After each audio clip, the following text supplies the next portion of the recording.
Hello, everybody. I guess happy Sunday from the Borg bunker. Got some snow this morning. That was an unpleasant surprise on the 19th of friggin' April when I'm trying to do my garden and clean up the yard, but we'll deal with nature as nature happens. My thought today is with respect to our primate or our premier in Ontario, Douglas Ford, has purchased a executive jet for his ability to go around the province in order to and other places in order to do things which are probably not in Canada's best interest. When you keep your eyes off of Doug Ford and what he does, he always gets busy and he always does things that are going to screw with everybody else in the province. Okay, he bought a Challenger jet. Like it's a small. It's basically like a half size DC-9. So it's a small size sort of executive aircraft. Twin engine. They're okay. I mean they're really good for a lot of things. But in the Ontario system, in the history, we've had a provincial air service here for going on like over, I don't know, about 85, 90 years. Everybody, including my father, who I know who is a pilot, who worked in the Ontario Provincial Air Service, including their chief test pilot, who is one of my dad's best friends, was one of my dad's best friends. Al Beek just died recently, and he was a hell of a guy. Big story all by that. Digress. The point is that he was advised that this is pointless. You don't need a Challenger jet to do what you want to do.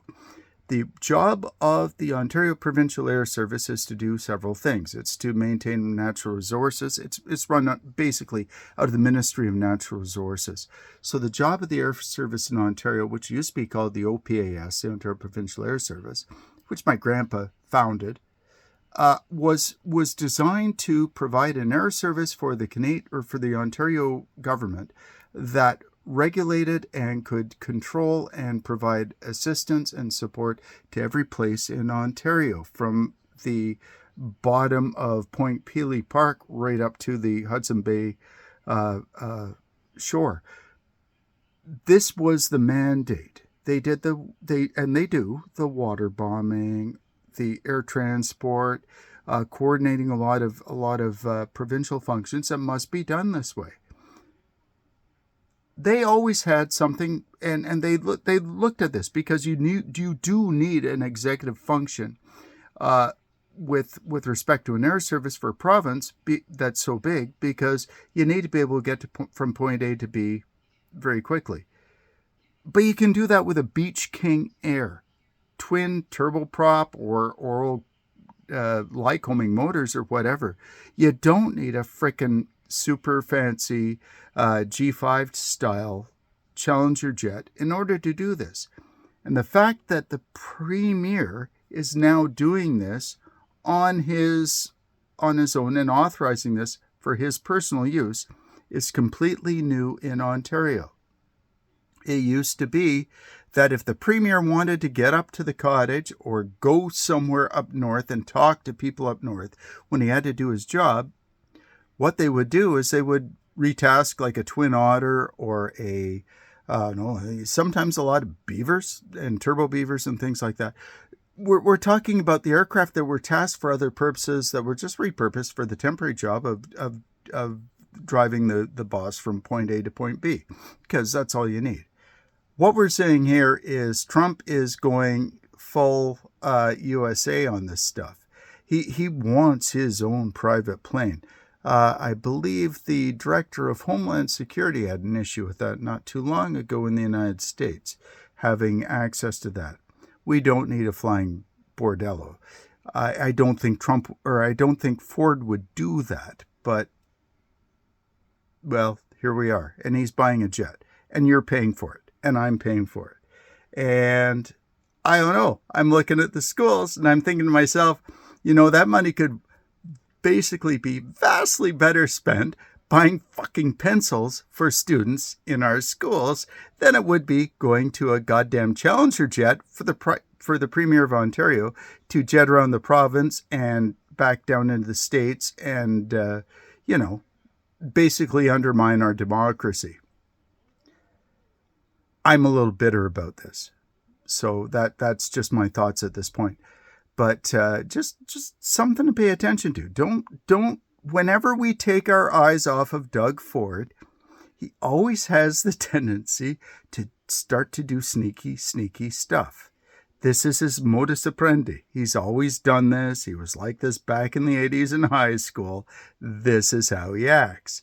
So now he's wanting to ramp up the game, and he needs his own private plane so he can do his own private plane stuff. Okay. I served Canada in the Navy.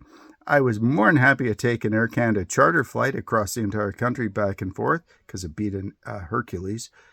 I'm not saying that flying in a beach King Air is going to be for 3 hours to get from here to, I don't know, friggin' Timmins or whatever, is going to be like overly pleasant. But dude, you're talking about the money that people need in our province when we've got people who are like, if you look around, and I will cite the Moira River in downtown Belleville. Look at the number of tents on the shores of the Moira River in the floodplain, where people who have lost everything are now camping. And he wants to buy a private jet? We need to do some real serious work in reforming our government in Ontario. I'm glad that he was on Team Canada when it was good for him, and when he was finally kicking and dragging, screamed forcibly into supporting Carney and the anti-American stuff. But this is also a dude who is functionally the same with respect to his understanding of money as is Trump and MAGA. He is not our hero. He is not our friend.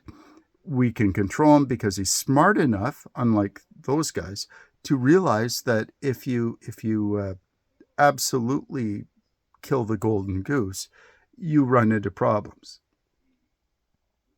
Keep your eyes on Doug Ford. I think there's some protests that are going on. I think it's the 25th of April across the province about Doug. If you can, attend. If you can't, talk to your MPP. Make sure that they understand that you don't think that this is cool, because this is absolutely not cool. This is money that is not going to hospitals. It's money that's not going to students. This is money that is not going to anything positive for a province. This is a vanity project. Doug Ford's airplane is a disaster. It should not be happening, and it's not necessary. From the Borg Bunker on this Sunday morning, now that at least the snow's melted outside, so hopefully I'll be able to get out and maybe do some more weed pulling. Woke up this morning to snow coming down, and I'm like, oh my goodness, I thought we're done with that. Anyways, it's spring, so it's April, so winter and summer are still fighting. But from the Borg Bunker, Hugh of Borg, talk to you on the other side. If you got any thoughts or comments about what I just said, please like, share, subscribe, of course. Work the algorithm and all that stuff. I think that's what we're supposed to say if we're trying to do this stuff on YouTube. But make points to me in the, or questions or challenges to me in the comments. I mean, if you think I'm an asshole and you want to take me to task for it, I'm more than happy with that. We'll just try to be honest about it. But because we're all learning here and we're all trying to figure out the best way to do things. Anyways, from the Borg Bunker on this Sunday morning on the 19th of April. You guys have yourselves a great day, and I hope Monday's kind to you. Anyways, talk to you later.